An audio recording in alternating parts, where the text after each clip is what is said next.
Muy buenas tardes, les saluda Sarita Saavedra Grandes y les damos la cordial bienvenida desde la Oficina de Telesalud y Capacitación del Hospital 22 de Tarapoto.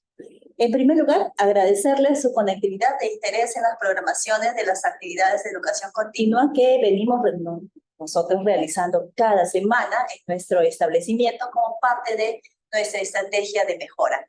Hoy se mostrará la evidencia de los inhibidores de SGLT2 en el tratamiento de la enfermedad glomerular no diabética, es decir, vamos a aprender un poco sobre la acción de los cotransportadores de sodio de glucosa en la filtración glomerular. Para este interesante tema nos representa pues el jefe del área de nefrología, el doctor especialista Josep Vidal Peso Medina. Muy buenas tardes, doctor. Gracias por estar con nosotros. Es un gusto contar con su presencia. Es un honor también para nosotros poder socializar la experiencia que usted tiene en el manejo de este tratamiento que viene impulsando con sus pacientes en nuestro hospital. Le damos la cordial bienvenida desde ya y pues pase para que pueda hacer su exposición. Muy buenas tardes con todos. Agradecer a la Oficina de Capacitación quienes vienen realizando estas actividades con la finalidad de mantener los conocimientos actualizados y de aquellas personas que se conectan para que puedan aprender siempre día a día nuevas cosas, nuevos conocimientos, al igual que yo, ¿no? Al preparar estas presentaciones también aprendo mucho de, ¿no?, lo que hay en la ciencia médica, todo para optimizar nuestro manejo, en este caso enfocado a los pacientes con patología renal, sean diabéticos o no diabéticos. Y para lo cual traje este tema de las flocinas, ¿no?, los llamados los inhibidores de SGLT2, que son una terapia que ha representado un boom desde los estudios que han salido a favor de esta terapia, ya que como nefrología o como nefrólogos no contábamos con un mayor arsenal terapéutico para poder brindar a nuestros pacientes con enfermedad renal crónica y poder ralentizar y lentecer el deterioro renal, ¿no?, cuando los pacientes tenían factores de riesgo. Es así que en esta oportunidad, si bien hay mucha evidencia, mucha literatura acerca de estos tratamientos en pacientes con diabetes, pero también es muy importante saber los efectos que tienen estas nuevas drogas en aquellos pacientes que tienen enfermedad renal crónica, pero sin antecedentes de diabetes. Para lo cual, siguiente, vamos a tocar estos temas. Tenemos la agenda, ¿no? Vamos a tocar acerca de un tema de introducción para tener un conocimiento, ¿no?, de estos medicamentos, los efectos que tienen estos receptores sobre los cuales actúan los medicamentos, la expresión de estos receptores a nivel del glomérulo, a nivel del porocito, de las células endoteliales, a nivel del mesangio, cuáles son los efectos de estos inhibidores, los posibles efectos secundarios y las conclusiones que vamos a sacar de esta charla. Siguiente. Como sabemos, a nivel mundial, ya sea tanto la falla renal aguda como la enfermedad renal crónica van a representar gastos enormes para los sistemas públicos de salud, los cuales, ya sea tanto en un contexto agudo, ¿no?, o en un contexto crónico, conllevan pues una alta carga de mortalidad, ¿no? Y por ejemplo, en este caso, como podemos apreciar, ¿no?, las muertes por falla renal aguda es muy elevada, ¿no?, a nivel mundial, no solamente a nivel de Perú o a nivel local, teniendo como consecuencias o causas de la insuficiencia renal aguda aquellas que se adquieren generalmente en el hospital, ¿no?, debido a procedimientos médicos, intervenciones quirúrgicas o a veces por el tema de manejo de medicamentos, y aquellas adquiridas en la comunidad que se aprecian principalmente en aquellos países de no bajos ingresos, ¿no?, los subdesarrollados, ¿no? Y siguiente, también sabemos que la enfermedad renal crónica, su prevalencia se va incrementando de manera exponencial año a año debido a las causas más frecuentes, ¿no?, que son diabetes, hipertensión, obesidad, ¿no?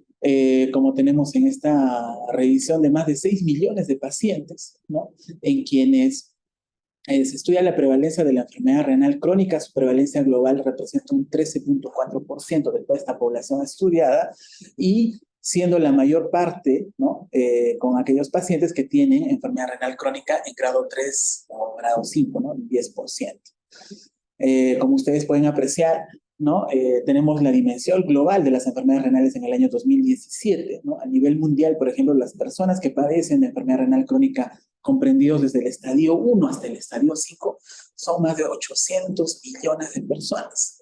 Obviamente la movilidad y la mortalidad que esto conlleva es muy elevada, ¿no?, en nuestros pacientes.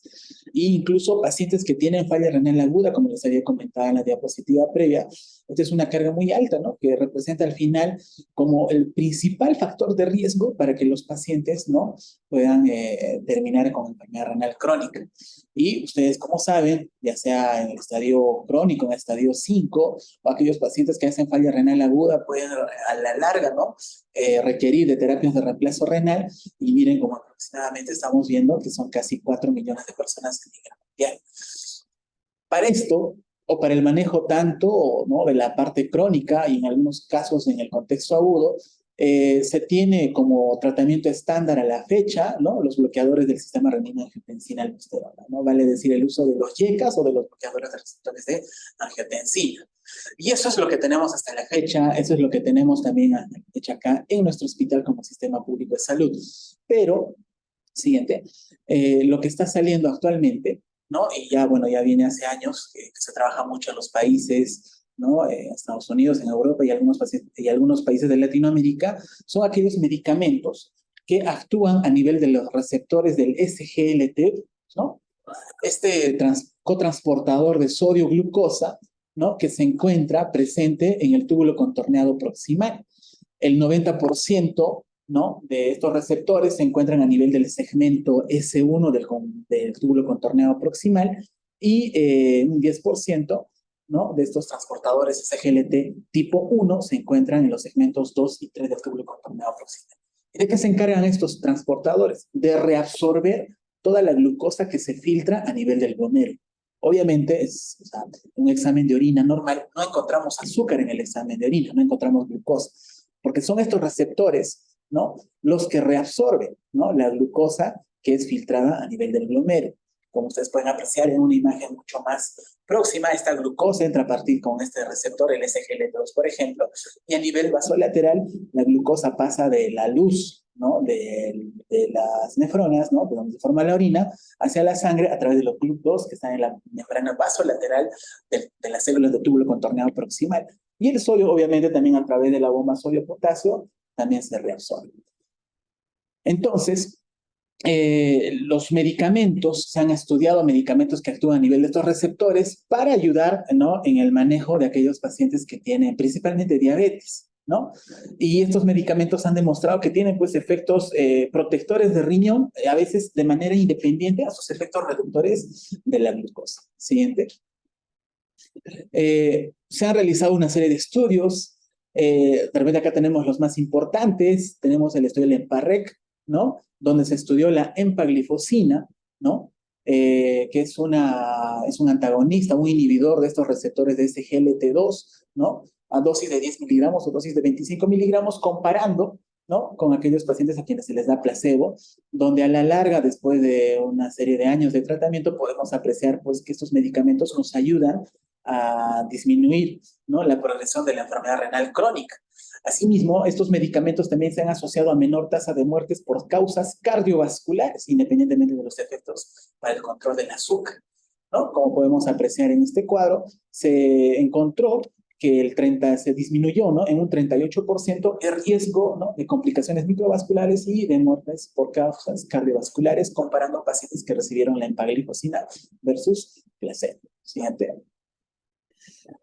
También podemos apreciar en este otro estudio, en Canvas, por ejemplo, donde se utiliza la canaglifosina, ¿no?, comparando con el placebo. La canaglifosina, como también sabemos, inhibe, ¿no?, a estos receptores SGLT2 a nivel del túbulo contorneado proximal, y nos ayuda a que estos pacientes, por ejemplo, disminuyan la cantidad de proteinuria después de años de seguimiento, ¿no?, sean en pacientes diabéticos y también pacientes no diabéticos, aunque la mayoría de estos estudios se han desarrollado siempre, ¿no?, en pacientes que son diabéticos. Y como ustedes pueden apreciar en esta imagen, hay efectos favorables a favor de canaglifosina, ¿no?, desde el tema de tasas de mortalidad, tasas de hospitalización, ¿no?, y muertes por causa cardiovascular o progresión de la enfermedad renal, ¿no? Entonces, parece que estos inhibidores, ¿no?, de los receptores de SGLT2 tienen efectos favorables a nivel renal, pero también sus efectos van mucho más allá de los efectos a nivel del túbulo proximal, sino que se expanden hacia otros segmentos de la nefrona,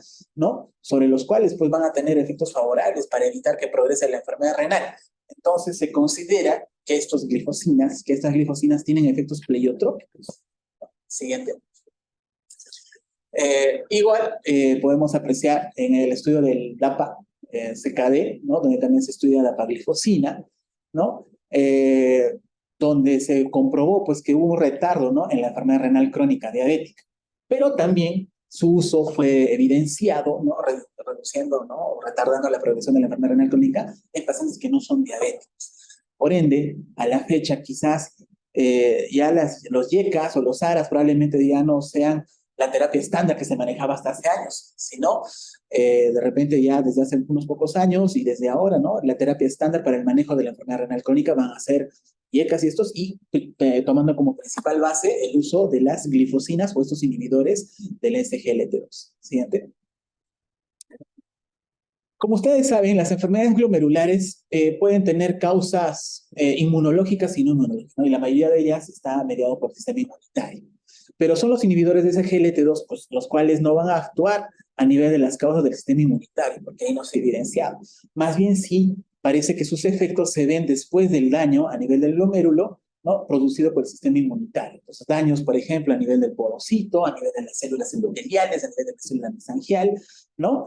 O como consecuencia, ¿no? De los daños, ¿no? Lo cual nos puede producir, por ejemplo, hipertensión. Entonces, los SGLT2 parece que también están demostrando que disminuyen la hipertensión en nuestros pacientes, reducen, ¿no? La proteinuria, que es un efecto, ¿no? Del daño glomerular por causas inmunológicas, inclusive retardando los procesos de fibrosis intersticial, ¿no? Secundarios al daño glomerular secundario, ¿no? O producidos por el sistema inmunitario. Siguiente. Entonces, me hago esta pregunta, ¿no? Entonces, ¿por qué los inhibidores de SGLT2 que actúan principalmente a nivel de los túbulos proximales tienen efectos sobre los glomérulos y otros lugares? Esto puede ser secundario probablemente a sus efectos pleiotrópicos. Siguiente. Entonces, para eso, siguiente, vamos a revisar ahora cuáles son los efectos, ¿no? ¿Por qué los SGLT2 tienen esos efectos favorables, ¿no? Y dónde se expresan, no solamente a nivel del túbulo, de repente se expresan a nivel de otros segmentos de la nefrona. Siguiente. Entonces, como sabemos, ¿no? En contusiones eulicémicas, un paciente que no tiene diabetes, ¿no? Expresan estos receptores a nivel del túbulo contorneado proximal, SGLT2 a nivel del segmento P1 y el SGLT1 a nivel de los segmentos cocitales. ¿Qué tenemos que ver mucho con este segmento, o este receptor, el SGLT1? Que también juega un papel muy importante. Se demostró que, por ejemplo, en aquellos pacientes en quienes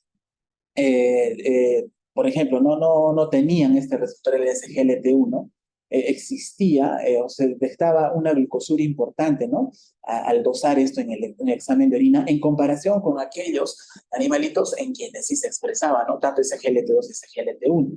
Y como ustedes también pueden apreciar en esta imagen, por ejemplo, cuando damos un inhibidor del SGLT2, ¿no? Al principio, todavía no se detectan glucosa en el examen de orina porque están actuando los receptores SGLT1, pero llega un punto en el que de repente el efecto de las glifosinas saturan, ¿no? A este receptor SGLT1, que una vez saturado el SGLT1 recién es que se empieza a notar glucosuria en el examen, ¿no? de orina.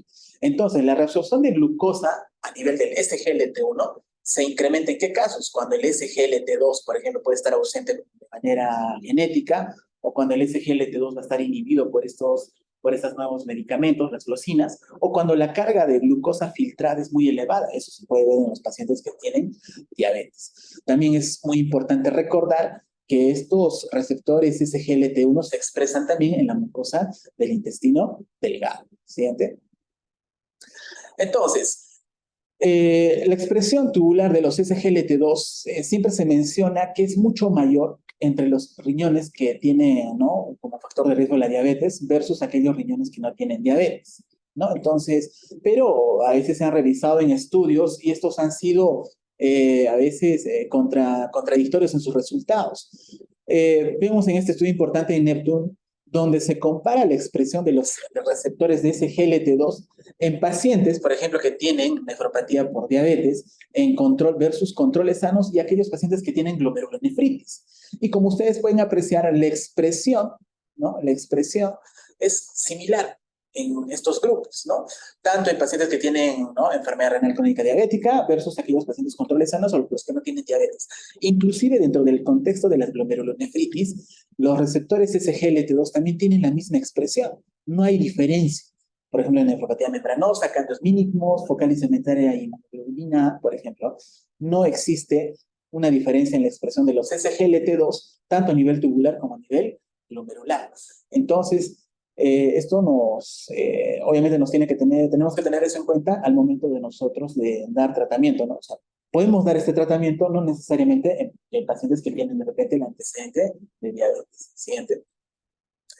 También tiene una correlación muy importante con algunos cambios hemodinámicos, con la expresión clínica de algunos marcadores, ¿no?, que solicitamos en nuestros pacientes.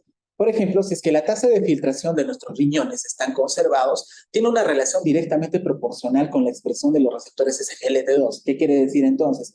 Que cuando nuestros riñones están sanos, la expresión normal, ¿no? Hay una expresión normal de esos receptores en buena cantidad.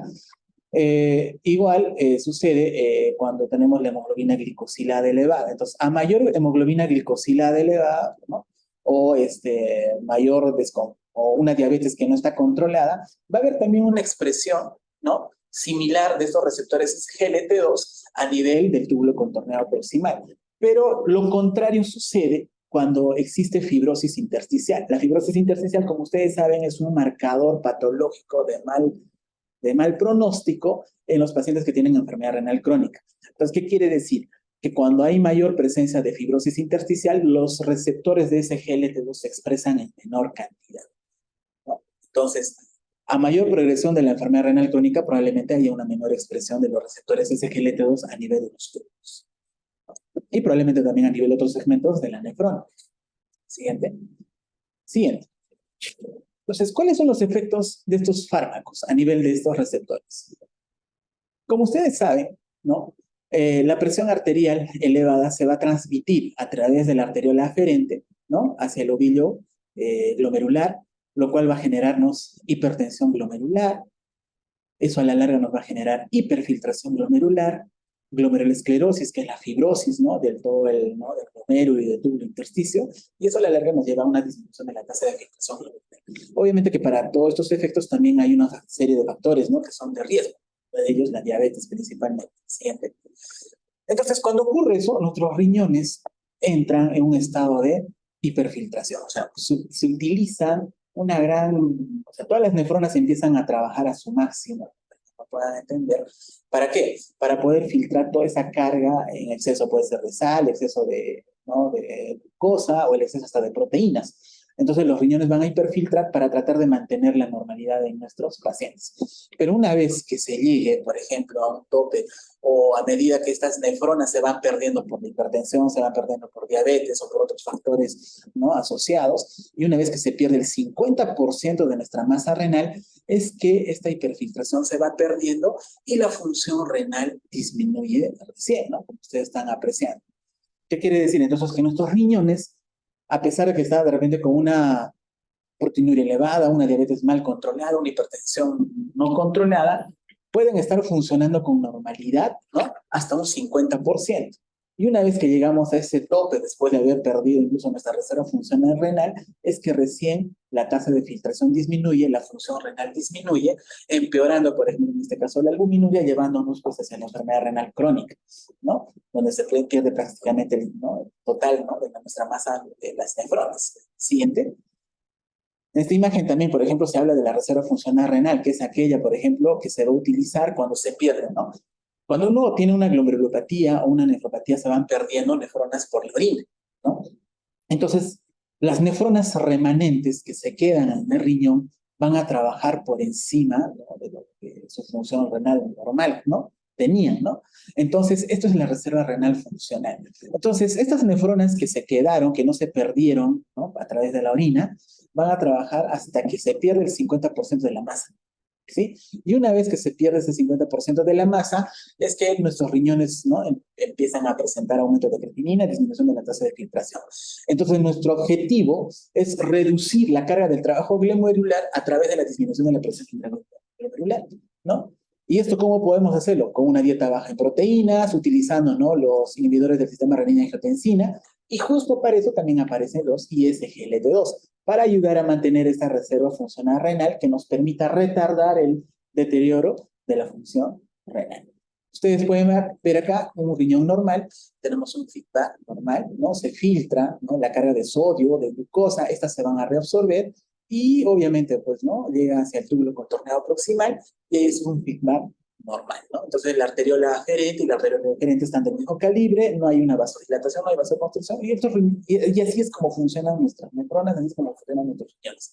Pero ¿qué pasa si es que tenemos un paciente con diabetes, un paciente con hipertensión, con sobrecarga de repente un exceso de dieta en proteínas o exceso en consumo de sal? Entonces, todo esto se va a filtrar, ¿no? Al glomérulo, entonces va a llegar una sobrecarga, ¿no? De glucosa, de azúcar, los cuales se van a reabsorber, ¿no? A nivel, ¿no? De manera incrementada a nivel de los receptores SGLT2. Entonces, como se reabsorbe sodio y glucosa, principalmente cloruro de sodio, no va a llegar suficiente cantidad de cloruro de sodio a nivel del túbulo contorneado distal.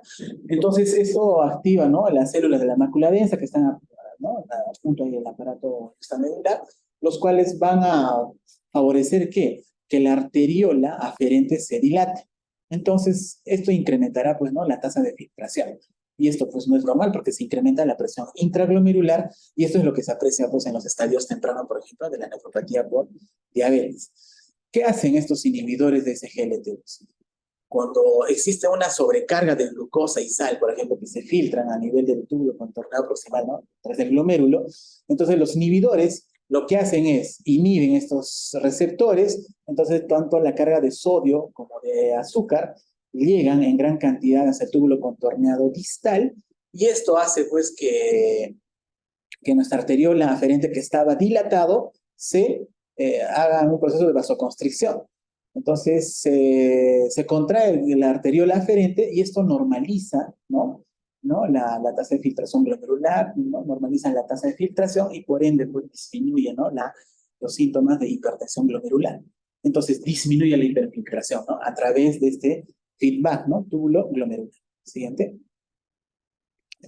Este feedback es importante porque la sobrecarga de cloruro de sodio que llega a nivel del túbulo contorneado proximal activará a través de una serie de mediadores, ¿no? Químicos, como ustedes pueden apreciar, principalmente en la adenosina. Esta adenosina actúa sobre los receptores A1 a nivel del túbulo contorneado proximal, generando, ¿no? La contracción, ¿no? Del túbulo contorneado proximal. Entonces, esta adenosina es muy, muy importante y es clave para el manejo de nuestros pacientes.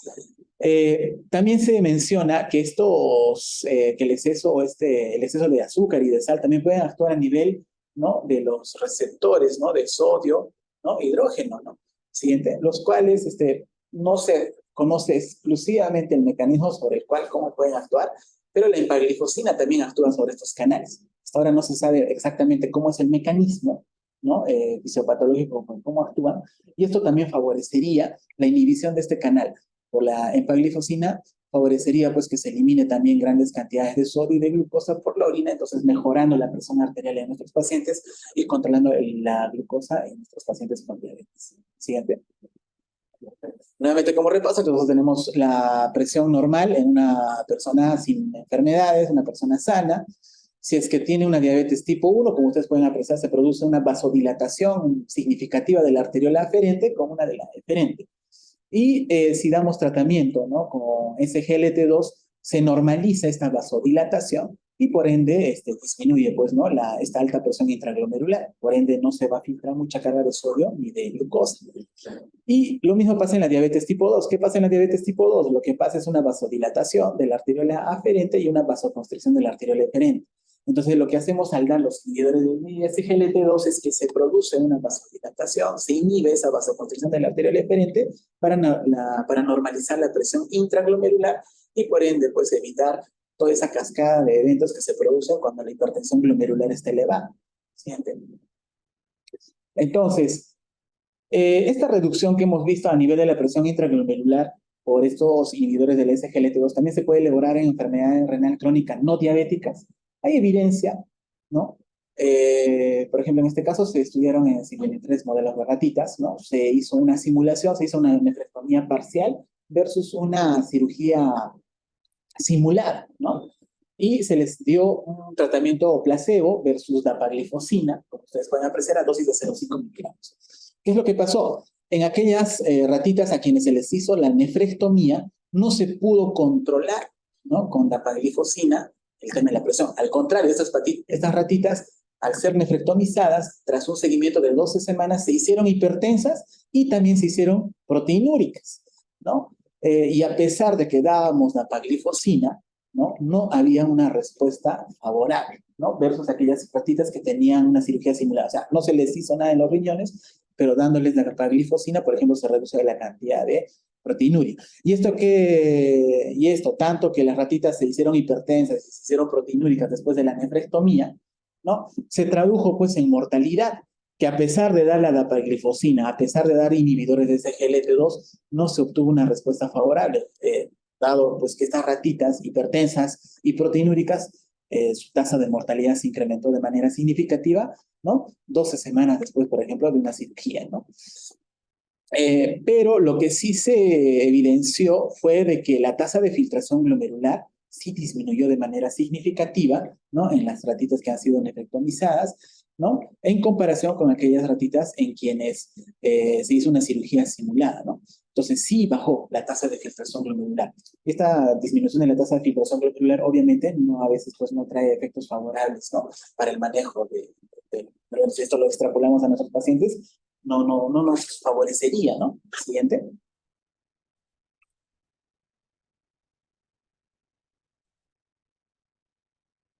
Nuevamente, vemos, se continuó con la observación, se hizo biopsias, ¿no?, a estas ratitas, ¿no?, 12 semanas después de la cirugía. Ustedes pueden apreciar, pero de las imágenes de arriba son aquellas ratitas controles, ¿no?, en quienes se les dio tratamiento placebo y en quienes se les dio la dapaglifosina, ¿no? Y estas imágenes dos son aquellos pacientes, o aquellas ratitas, disculpe, en quienes se les hizo la nefrectomía, ¿no? Y a pesar de dar tratamiento con la dapaglifosina, esto no evitó de que estos glomérulos hagan fibrosis. Entonces, estas ratitas al final pues desarrollaron enfermedad renal crónica estadio 5, estadio terminal, ¿no?, por fibrosis, ¿no?, como ustedes pueden apreciar.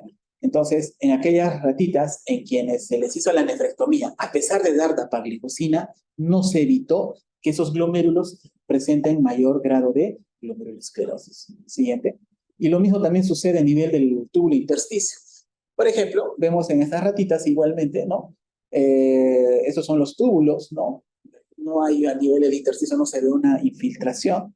Estas son aquellas en quienes se hizo una cirugía simulada, o sea, no se les tocó los riñones, incluso dándoles la dapaglifosina, hubo mejoría, ¿no?, de los patrones fibróticos, de la proteinuria.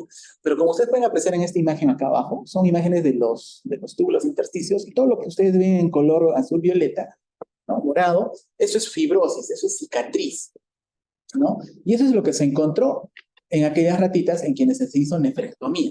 Y a pesar de darle la dapaglifosina, no se pudo evitar, ¿no?, la aparición de esta fibrosis a nivel del intersticio. Siguiente.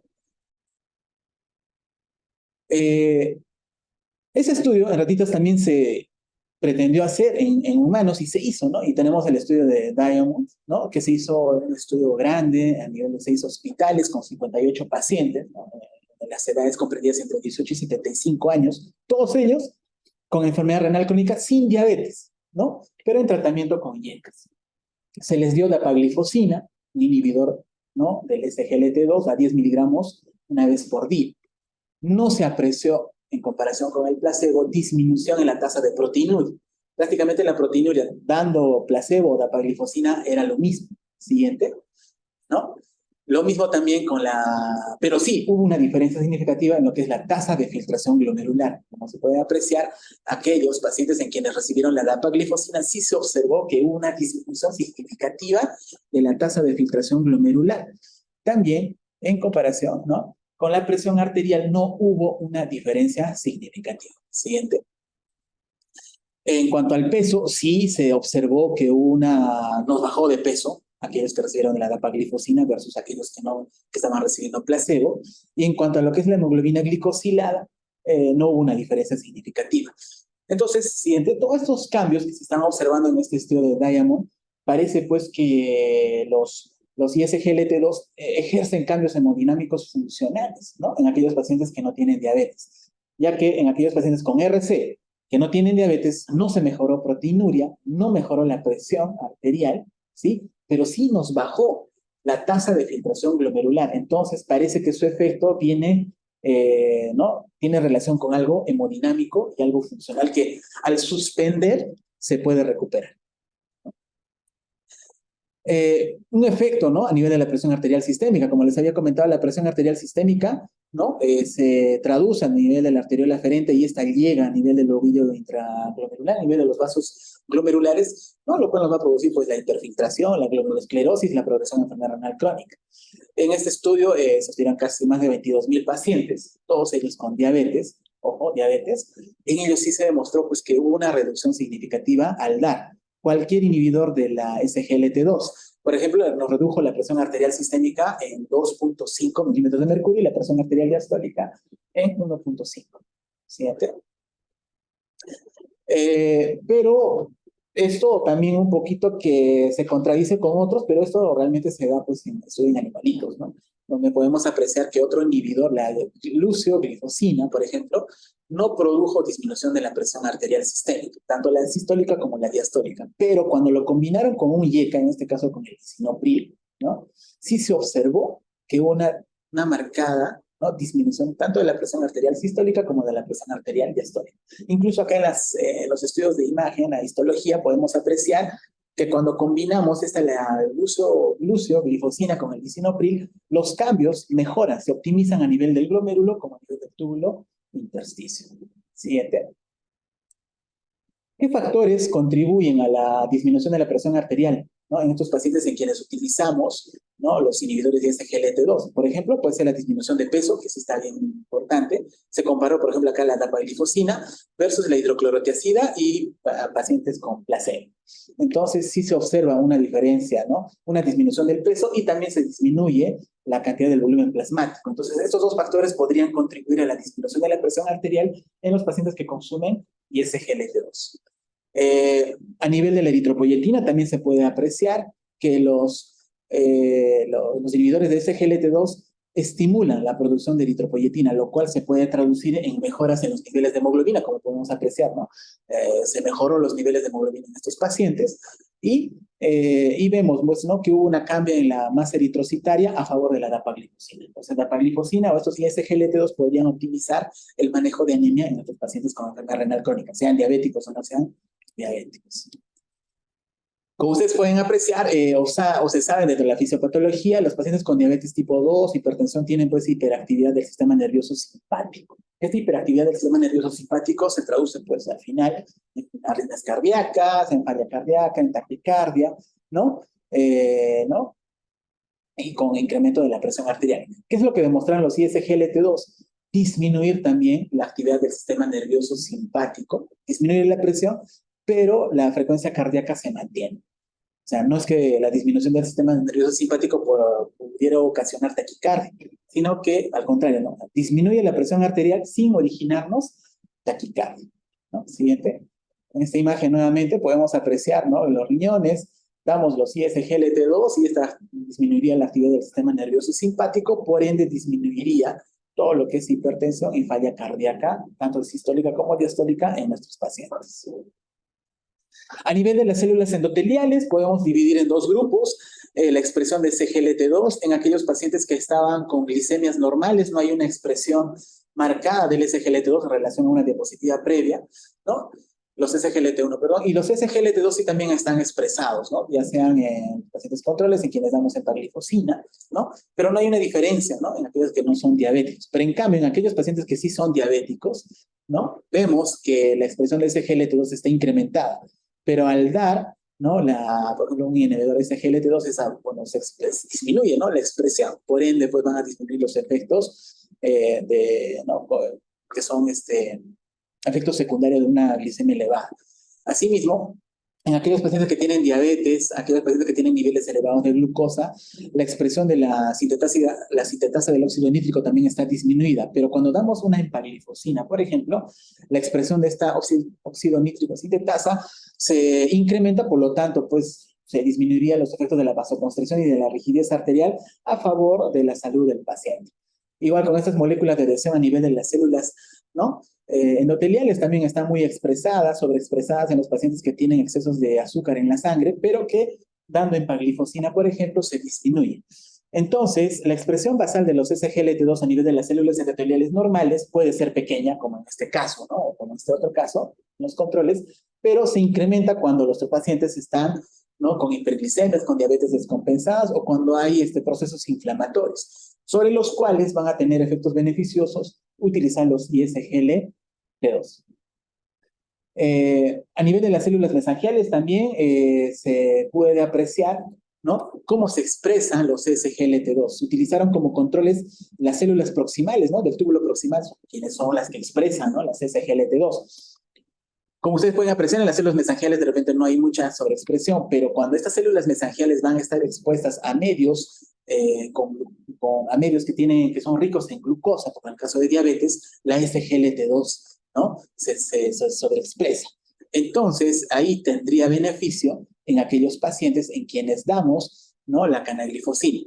Al haber sobreexpresión de esta, ¿no?, o al estar expuestos a medios que están ricos en glucosa, los factores beta transformantes del crecimiento y las fibronectinas obviamente van a estar sobreexpresadas, pero al dar tratamiento con los ISGLT2, esto se reduce. Por lo tanto, disminuiríamos la presencia de glomerulosclerosis o fibrosis a nivel del mesangio. Inclusive la albuminuria, también, ¿no?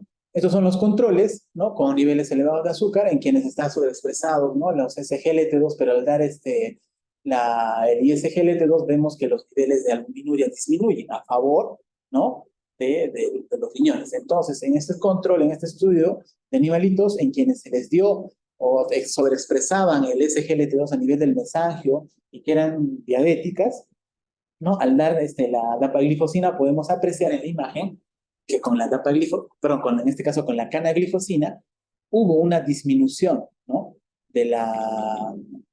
¿cómo se llama?, de esta proliferación a nivel del mesangio, de esta fibrosis a nivel del mesangio, e incluso a dosis de 3 miligramos por kilo se pudo apreciar que, ¿no?, hubo un aclaramiento, ¿no?, una mejoría de todo este sistema inflamatorio de fibrosis que se presentaba a nivel del glomérulo.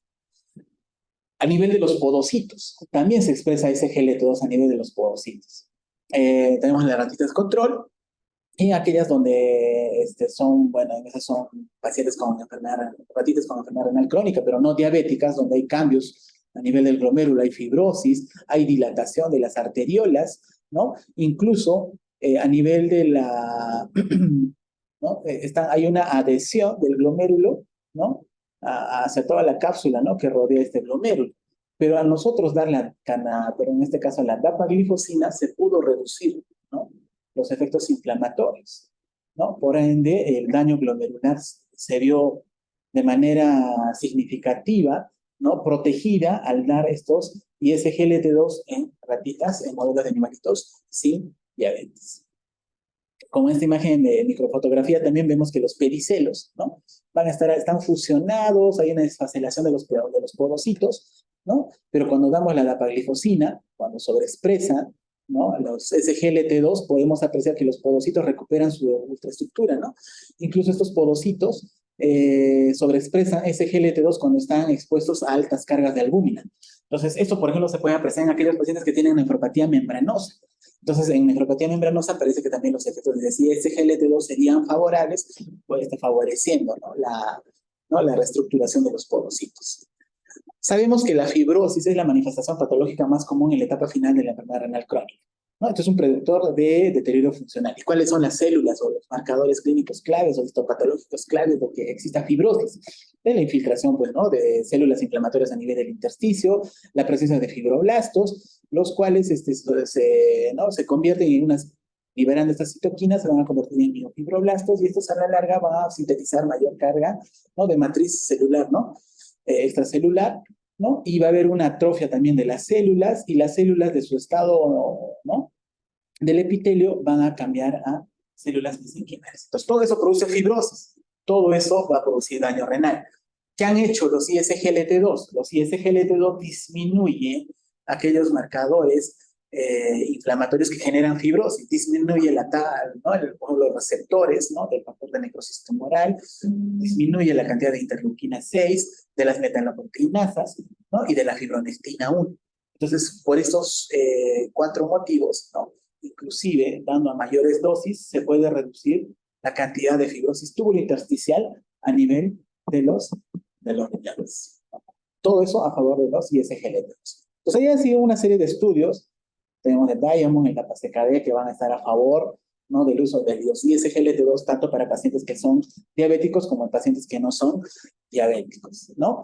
Este estudio, por ejemplo, del DAPA-CKD con dapagliflozina, ¿no? Obviamente, dentro de su población se incluyó pacientes también no diabéticos. Por ejemplo, acá solamente el 42% eran diabéticos y el resto eran pacientes no diabéticos. Y a favor, ¿no? Protegiendo los riñones. Siguiente. Entonces, ¿cuáles vendrían a ser los posibles efectos secundarios? Bueno, ahí se describen de repente que puede haber infecciones micóticas genitourinarias, hipotensión ortostática, hipovolemia de deshidratación, ¿no? La cetoacidosis euglicémica, ¿no? Riesgo de fractura, riesgo, ¿no? De alguna amputación o gangrenas de Fournier. Bueno, todo ello, pues, hay que de todas maneras valorar, ¿no? Al momento de utilizar esos ISGLT2. Si bien las infecciones urinarias podrían ser la complicación más común, pero hay que, ¿no? Revisar estos antecedentes en los pacientes para utilizar de manera adecuada los ISGLT2. También nos pueden empeorar, ¿no? Los casos de falla renal aguda, ¿no? Obviamente es secundario, pues, a la deshidratación y lo que hemos visto, ¿no? A una caída abrupta, aguda de la tasa de filtración glomerular. Pero el beneficio es mucho mayor, ¿no? Porque evita que progresemos a enfermedad renal crónica. Siguiente. Y quiero terminar las conclusiones, ¿no? Los ISGLT2 pueden proporcionar renoprotección independientemente de los efectos antiglicémicos, pueden actuar a nivel de diferentes tipos de células renales y generalmente ejercen cambios hemodinámicos, ¿no? En pacientes que no tienen diabetes. Quiero finalizar esta charla con esta imagen, con esta diapositiva, que es muy importante y que nos va a dar a entender, así, de manera global, ¿no? Los efectos de los ISGLT2. Por ejemplo, tenemos un paciente que tiene diabetes, ¿no? Tenemos acá un paciente, por ejemplo, de 63 años con una tasa de filtración en 56. Si a este paciente no le damos tratamiento, obviamente va a llegar, ¿no? a enfermedad renal crónica en estadio 5, de repente en un periodo de 1 a 5 años, obviamente a diálisis y mayor mortalidad. Pero si a este paciente, por ejemplo, lo tratamos con IECA o un ARA, llegará a una tasa de filtración de 10, ¿no? En un periodo de 4 a 6 años. Pero si a este tratamiento nosotros agregamos estos inhibidores, ¿no? Del SGLT2, podemos retrasar la enfermedad renal crónica, como dice ahí, 15 años. Entonces, este paciente, por ejemplo, iba a llegar a enfermedad renal estadio 5 en un periodo de 10 años. Pero si nosotros damos un inhibidor de SGLT2, bien, como ustedes pueden apreciar, cómo se prolonga la enfermedad renal crónica y cuánto tiempo pasa, ¿no? Son 15 años más. Prácticamente este paciente, desde que se hizo el diagnóstico y se inició el tratamiento, podemos retardar que llegue a enfermedad de estadio 5 en un periodo de 25 años, ¿no? Entonces este paciente, a la edad de 63, si le damos inhibidores, ¿no? De los receptores de angiotensina, aldosterona, más un inhibidor ISGLT2, va a llegar a estadio terminal a la edad de 88 años. Y probablemente no entre a diálisis. Entonces, estos medicamentos vienen ahora a constituirse la piedra fundamental en el manejo de estos pacientes con enfermedad renal crónica, sean diabéticos o no diabéticos, por los efectos, ¿no? Que les he mencionado, ¿no? Durante toda esta presentación. Muchas gracias. Excelente exposición, doctor, con bastante contenido, de verdad. Bastante asombrada por toda la experiencia que usted nos ha manifestado. Bien, si tuviéramos algunas preguntas, por favor, podrían hacernos a través del chat o en todo caso pueden ustedes activar la reacción de levantar las manos para poder brindarles las preguntas directas a través de los micrófonos. Bien, doctor, en la última diapositiva que usted presentaba, indicaba de que si oportunamente podríamos empezar a utilizar de repente ustedes, los médicos nefrólogos que tratan estos tipos de patologías. Mi pregunta nace, ¿en qué momento, cuál es el momento oportuno de poder usar los inhibidores? ¿En qué caso está contraindicado? ¿Habrá casos que están contraindicados? Inmediatamente se me venía una pregunta, entonces, en los pacientes que son diabéticos, detectados como diabéticos, ¿este medicamento podría ayudarnos a disminuir el problema de la lesión renal? Porque casi todos los pacientes que tienen problemas de diabetes no controlada, no complicadas, van a llegar a una insuficiencia renal, ya sea moderada o grave, ¿no? Entonces, mi pregunta era, ¿estos medicamentos tienen un momento oportuno para poder iniciar en quienes estarían contraindicados, ¿no? El uso, y en todo caso, ¿qué tendríamos que tener en cuenta? Muy bien, bueno, son medicamentos que a la fecha todavía siguen también, ¿no?, en estudio, obviamente, y hay evidencias, por ejemplo, que cuando la tasa de filtración glomerular está por encima de 20 ml en minuto, se puede utilizar, ¿no?, estos medicamentos, principalmente, por ejemplo, la dapaglifosina. Entonces, por ejemplo, si tenemos como antecedente un paciente que tiene diabetes, tiene hipertensión, ese paciente, por ejemplo, puede tener proteinuria, ¿no? Se puede iniciar, porque de repente en los estudios, cuando se incluyeron estos pacientes para dar este tipo de tratamiento, siempre se pedía que los pacientes tuviesen como mínimo 4 semanas de tratamiento con IECAS o ARAS, ¿no? Por ejemplo, ¿no?, tratamiento con 4 semanas previos con los sartán o con enalapril, ¿no?, para iniciar el tratamiento con un SGLT2.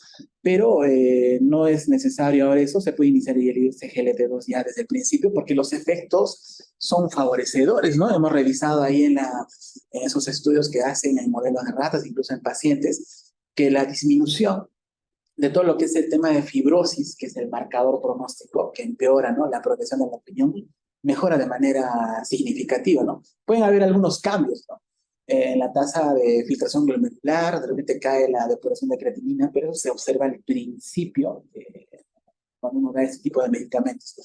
Pero, por eso recalcaba la última diapositiva, ¿no? ¿Cuán importante es dar este tratamiento para retardar? Porque ahorita lo único que utilizamos son los IECAS y los ARAS. Y es lo más común, es lo más accesible, es lo que tenemos también acá en el hospital. Los otros medicamentos no lo tenemos.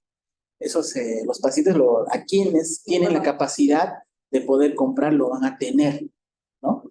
Pero la mayoría de repente ahora no se tiene acceso a ese tipo de medicamentos porque son caros, ¿no? Y no está todavía incluido dentro de nuestro territorio nacional, dentro del sistema nacional, ¿no? Y en su momento habrá, y los beneficios van a ser de manera considerable, ¿no? En quienes podríamos tener cuidado en el uso de estos medicamentos, quizás en esos pacientes que tienen infecciones urinarias complicadas, que son con diabetes de repente descompensados, que no se controlan de manera adecuada, ¿no? Porque uno de los efectos adversos es la infección urinaria. Entonces, igual, o sea, hay que dar tratamiento y hay que hacerle seguimiento, ¿no? Igual se tema el control del perfil hepático, hay que monitorizar muy bien eso, ¿no? El tratamiento no es pues 1 semana, 2 semanas, sino el tratamiento van a ser años, ¿no? Casi de por vida. ¿no? Casi de por vida, ¿no? ¿Para qué? Para enlentecer el deterioro renal. El que una persona tiene enfermedad renal crónica no va a evitar, no hay hasta ahora ningún tratamiento que evite que llegue a estadio 5. La idea de los tratamientos, como vamos a apreciar en la imagen, es retardar para que esta población no llegue a diálisis. Pues retardémosles pues 25 años, como hemos visto en este caso, ¿no? Le damos IECA, le damos SGLT2 y hay una posibilidad, ¿no?, de que se retarde la enfermedad renal crónica a estadio 5 durante 25 años. Entonces, obviamente eso también tiene que incluir también pues que el paciente tome conciencia del manejo, ¿no?, dietético, que cumpla con su tratamiento, baje de peso, no consuma sal, cuidarse con el tema de los carbohidratos, de los azúcares, ¿no? Doctor, ¿y existe alguna relación o complicación en todo caso con un paciente que recibe insulina? No. Más bien, en este estudio, por ejemplo, se menciona a veces que la insulina no te retarda, por ejemplo, el tema de la fibrosis, pero los SGLT2 sí. Pues obviamente sí tienes que dar, ¿no? La insulina obviamente va a ser parte importante también del manejo para el control óptimo de la glucosa. Sugiero que se continúe siempre, obviamente, para manejar la glucosa. No hay interferencia, más bien se potencia, ¿no? Se potencia y se energiza, y a favor, pues, ¿no?, todo del ISGLT2, porque su actuar a nivel de las células del glomérulo, a nivel de la nefrona, son muy importantes. Entonces, puede un paciente utilizar insulina, metformina y SGLT2, claro, puede ir incluso con un IECA o un AR, ¿no? Para evitar que la progresión de la enfermedad renal crónica continúe. Bien, vamos a responder algunas preguntas que tenemos acá. Fiorella, doctor, buenas tardes. ¿Ya se encuentran disponibles en el Perú estos medicamentos? Sí hay en la manera privada. Por ejemplo, acá los pacientes pueden conseguirlo en Incafarma, en Medifarma. Sí hay la dapaglifosina, que viene de 10, y también tenemos la empaglifosina, que viene de 25 miligramos y de 10 miligramos. Incluso también viene la empaglifosina con metformina, ¿no? Como Jardiance Duo. Jardiance viene de 1000 miligramos, ¿no? Metformina más 12.5 de empaglifosina. Entonces, sí hay estos medicamentos, pero cuesta. Bien. Siempre resulta que a más proteínas siempre es mayor la carga molecular, sino que cuando consumes más proteínas, más de lo debido, generas hiperfiltración, ¿no? Entonces estamos exigiendo a nuestras nefronas a que trabajen más para que puedan aliviar toda esta carga, ¿no? Proteica a nivel intraglomerular. A mayor carga proteica en la comida va a haber mayor presión intraglomerular, y mayor presión intraglomerular genera hiperfiltración, y si es que eso no se corrige va a llevar a la pérdida de nefronas. Se llega a la pérdida del 50% de nefronas y todo, bueno, empieza ahí, ¿no? Va a generar fibrosis, glomerulosclerosis, enfermedad renal crónica y enfermedad renal crónica. Bien, no tenemos más preguntas. Doctor, excelente, realmente me he quedado con bastante idea de lo que usted ha mencionado.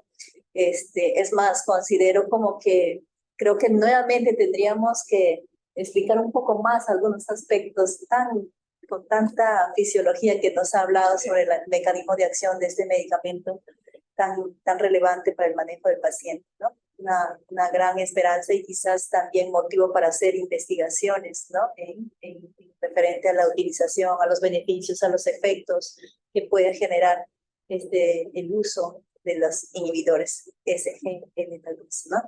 Bien, doctor, un mensaje final para terminar esta exposición. Bueno, muy bien, pedir a todos los colegas médicos, realmente por ahí también hay estudiantes de medicina, cuando sean médicos, siempre ponderar pacientes que tienen enfermedad, ¿no? Renal crónica está en ascenso, los factores de riesgo más importantes, diabetes, hipertensión y obesidad, hacer siempre el despistaje de la enfermedad renal crónica, y fácil con una creatinina para calcular tasa de filtración glomerular, un examen completo de orina, una albuminuria con creatinuria, ¿no? Y con eso hacemos el despistaje de la enfermedad renal crónica. Y si es que el paciente tiene criterios, ¿no?, de enfermedad renal crónica, no dudar en iniciar, sea diabético o no diabético, IECA o ARAS, y tratamiento con este caso y el SGLT2, porque al final van a traer beneficio a los riñones, para los riñones de nuestros pacientes, ¿no? Se va a retardar la enfermedad renal crónica y así evitamos pues esta sobrecarga de pacientes que están llegando todos los días a la emergencia con necesidad de diálisis. Pacientes en la mayoría diabéticos y la mayoría hipertensos. Doctor, ¿a qué edad recomienda usted que debe hacerse el despistaje en todo caso?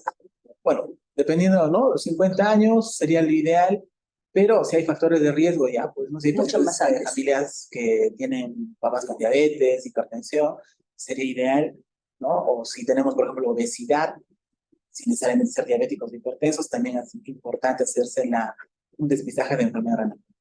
Bien, ya sabemos entonces, ¿no? Podemos incluir dentro de nuestras actividades en el primer nivel también en lo que es el despistaje, entonces pronto para poder detectar, ¿no? Lo que justamente el doctor indicaba, ¿no? Creatinina, urea, proteína. Es creatinina, examen completo de orina, una albuminuria y creatinuria al azar. Entonces con eso se pueden ayudar bastante a hacer un despistaje de enfermedad renal crónica. Bien, excelente. Bien, muchísimas gracias a cada uno de ustedes y a usted, doctor. Decía yo desde el inicio, es un honor tenerle a usted y poder compartir todos sus conocimientos y experiencias en el tema. Gracias. Gracias por estar con nosotros. Gobierno Regional de San Martín.